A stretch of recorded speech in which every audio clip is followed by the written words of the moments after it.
Ассаламу алейкум и сяннермасес и всем мира. С вами Ренат Хабибуллин и татары сквозь время. Итак, медленно, но верно мы с вами прошли ранний средневековый этап истории формирования татарского этноса и добрались до одного из важнейших его компонентов – Золотой Орды. Улус Джучи, Золотая Орда, как Великая Евразийская империя, существовала сравнительно недолгий период, а на фоне истории мировой цивилизации достаточно незначительный. Но именно в это сложное и мятежное время средневековые татары не только создали свое государство, но и выработали своего рода этнополитическую идеологию, в которой сформулировали новые идеи, мифологемы и символы своей общности. Это государство современники называли по-разному. Арабы – царством северных татар, государством Дашты-Кыпчак. Европейцы – Татарией или страной куманов, имея в виду кыпчаков. Русские называли Ордой или царством татар, а сами татары – Улуг-Улус, то есть большим, великим государством. Позднее название страны явно осмысливалось самими ее жителями, как «золотым», учитывая то, что в средневековых понятиях «золотой» подразумевало «царственный», «великий». Об этом свидетельствует эпос Эдегеи, где она именовалась «Золотая Орда» – Алтын-Орда. Позднее, в XVI веке, это название переняли русские историки, например, в работе «Казанская история» и других работах. И как итог стало общепризнанным наименованием государства татар в XIII-XV веках в отечественной традиции. Когда же была образована Золотая Орда? В отечественной науке традиционно принимают дату в 1243 год за время начала Золотой Орды. В этой цифре, без сомнения, есть немалая политическая подоплека, имевшая целью подчеркнуть важность и этапность завоевания русских княжеств монгольскими ханами. На этом фоне державная школа пыталась придать событиям Батыева нашествия несвойственный им размах и масштабность на общем фоне монгольских походов. Здесь историки часто берут за основу позиции церковных летописцев XIII века, видевших факты истории, образно говоря, из окна своей кельи. Европейская традиция и вовсе видела улус Джучи в качестве симбиоза оседлой Руси и кочевой Орды. И симбиоз этот в их глазах, конечно же, сложился после 1243 года. Однако же ряд историков, например, Бартольд, утверждают, что истоки Орды следует искать в эпохе Чингисхана, в период, когда он впервые выделил 3 своим сыновьям Джучи, Огидею и Тулую улусы. Эта точка зрения представляется наиболее обоснованной и позволяет проследить как возникновение Золотой Орды из недр Монгольской империи, так и этапы становления ее политической самостоятельности. Итак, вождь Темуджин в 1189 году объявляется своими сторонниками великим ханом Чингисханом, а на всемонгольском Курултае в 1206 году правителем всех монголов. Создана Великая империя, кланы объединены, казалось бы, должен наступить мир. Однако степная аристократия и профессиональные воины, жившие за счет военной добычи, желали новых походов.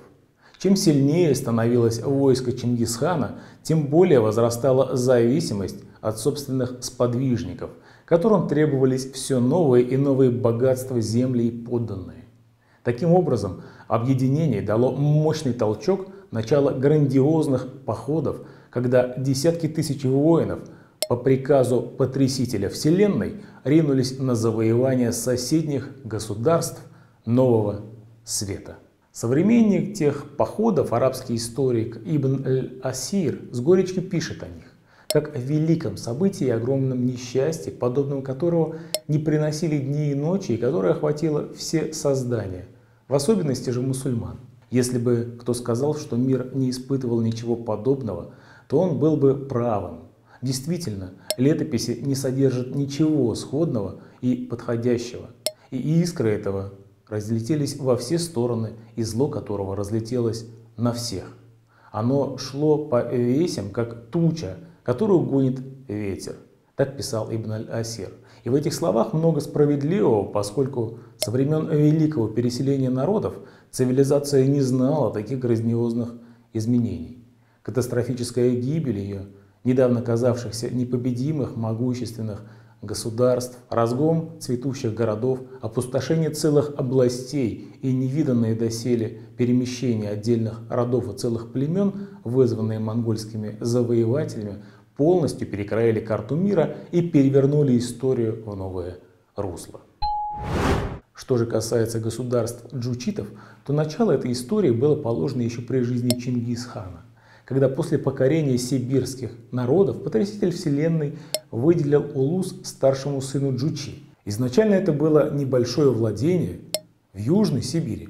Затем оно постоянно расширялось за счет включения новых завоеванных земель и тех, которые еще предстояло завоевать. Историк Ан-Нувайри в начале XIV века писал, что в Улус-Джучи были определены литовья и зимовья границ Каялыка, это юго-восток современного Казахстана, и земель хорезмских, до окраин саксинских и булгарских, крайних пределов, куда доходили кони и полчища при набегах. В 1227 году на престол после смерти Джучи восходит его сын Бату, Бату-хан. Его права на территорию Сибири, Булгарии, Дашты-Кыпчак, Башкирию, Русь и Черкесию, вплоть до Дербента, были подтверждены на Курултаях в 1227 и в 29 годах, где решался вопрос о политическом наследии Чингис-хана. В то время наследником государства монголов был сын Чингисхана, великий Каган Угедей. И он определил, что именно джучиты будут исполнять овладением северными территориями булгар, асов и Руси, которые находились по соседству становища Батый-хана. Изначально походы Бату-хана не увенчались успехом. Два наступления в 1229 и в 1232 годах были остановлены ожесточенным сопротивлением кыпчаков и булгар. На новом Курултае в 1235 году было решено повторить попытки захвата новых земель Бату-ханом и выделить подкрепление в 13 цесаревичей с их войсками. В 1235 году армия в размере 50-60 тысяч воинов вторглась в Булгарию. Завоевательные походы длились с 1236 по 1242 годы и привели к невообразимым в Восточной Европе разрушениям. В 15 веке историк Аль-Айни считал, что монголы захватили то, что могли захватить, и уничтожили тех, кого были в состоянии уничтожить, из-за чего опустили земли и обезлюдили страны. Однако подчинить всю Европу монголы не смогли, поскольку героическое сопротивление кыпчаков, булгар и русских истощили их силы.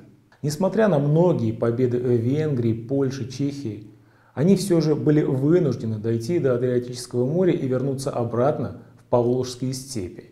Здесь Бату-хан принялся за укрепление и организацию собственного улуса. Именно тогда была установлена система взимания дани, налогов с населения покоренных стран. Этапным для становления ордынского правления на Руси и других землях стала перепись подвластного населения. В то время было введено единое подворное налогообложение, а также стали требовать выполнения различных повинностей – ямской, воинской и прочих. Тем самым формировалась и крепла административная система управления улуса Джучи на завоеванных землях. Тем временем необычайно возрос авторитет ханов из рода Джучи на международной арене. Улус Джучи становится важнейшим фактором межгосударственной политики и торговли, а его правители, осваиваясь с новой ролью вершителей судеб Центра Евразии, стремились активно влиять на политические события в ближних и дальних странах. Огромную роль в жизни Золотой Орды играла торговая магистраль, бывшая северным от Великого Шелкового пути, проходившая через города восточного Туркестана, Семиречья, Хорезма и Поволжья, оттуда в Центральную Европу. Концентрация богатств, награбленных в завоеванных странах, и участие в мировой торговле колоссально обогатили аристократию улуса Джучи, провоцируя ее стремление к подчинению новых земель и одновременно к установлению контроля над Балканским и Малайзийским отрезками Великого Шелкового пути. Все это настолько укрепило джучитов, что к концу 50-х годов 13 века они смогли добиться фактически полной независимости от великого Кагана.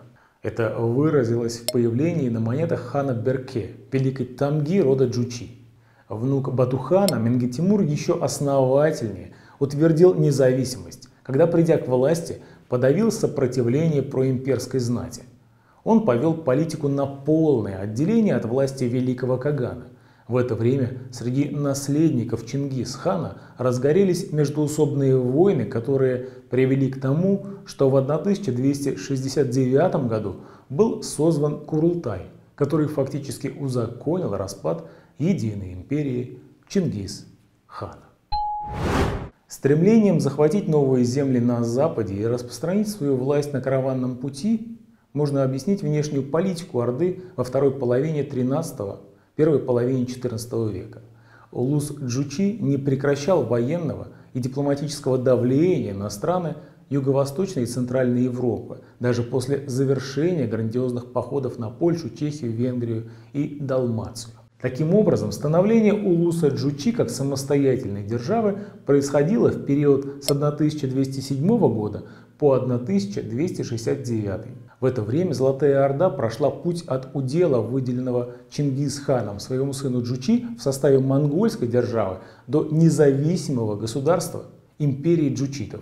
Важнейшими здесь стали такие вехи, как признание после смерти Чингис-хана прав владения потомков Джучи на Курултае в 1227 году и начало преобразования монгольской власти на завоеванных землях Восточной Европы в 1243, а также перепись населения для установления регулярного налога и учреждения единой административной системы, проводившейся в рамках всей империи. К 70-м годам XIII века становление джучитов завершилось.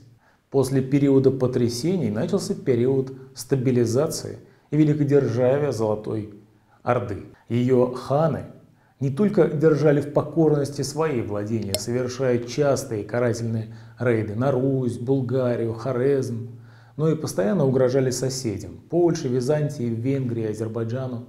Пограничные войны и регулярное ослабление подчиненных областей усиливали политическое, экономическое и военное могущество Орды и особенно ее центральной части – поволжских областей. Период наибольшего политического и экономического могущества империи джучитов приходится на время правления ханов Узбека и Джанибека. Тогда на гребне подъема хозяйства и торговли произошло резкое усиление центральной власти. Сложилась единая система управления империей, стабилизировались границы и появилась огромная армия, состоящая в основном из мелких держателей условных владений. Также наметились военные успехи в войнах с соседями в Азербайджане и Восточной Европе. Золотая Орда – это одна из важнейших составляющих этногенеза татар. Ученые по сей день спорят о том, был ли фактор ордынского нашествия негативным в мировом масштабе или позитивным. Напишите, что вы думаете о Золотой Орде и ее влиянии на мировую и татарскую историю. В будущих передачах мы поговорим о культуре Золотой Орды, ее городах, структуре управления, религиозной ситуации и завершим этот блок историей о том, чем закончилась история Улуса Джучи. Обязательно поставьте дерзкий золотоордынский лайк этому видео и подписывайтесь на наш канал. На этом пока все. Ассаламу алейкум, сау булас и всем крепкого здоровья. Пока.